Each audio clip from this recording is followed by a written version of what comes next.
Taylor Swift, itinanghal na Recording Artist of the Year for 2024 ng International Federation of the Phonographic Industry for the 5th time.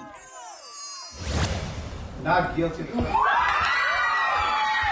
A$AP Rocky, napatalon sa tuwa sa misis na si Rihanna matapos maabsuelto sa kasong assault kaugnay sa pamamaril umano sa dating kaibigan noong 2021. Set ng Encantadia Chronicles Sangre, may bago at maangas na look.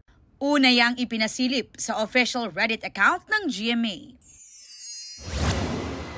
Teacher Jean ng Filipino at Heart Show, excited nang muling makapagturo ng kultura at kaugaliang talaga namang tatak Pinoy.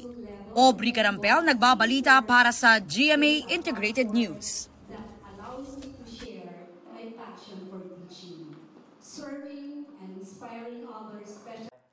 Huwag magpahuli sa mga balitang dapat niyong malaman. Mag-subscribe na sa GMA Integrated News sa YouTube.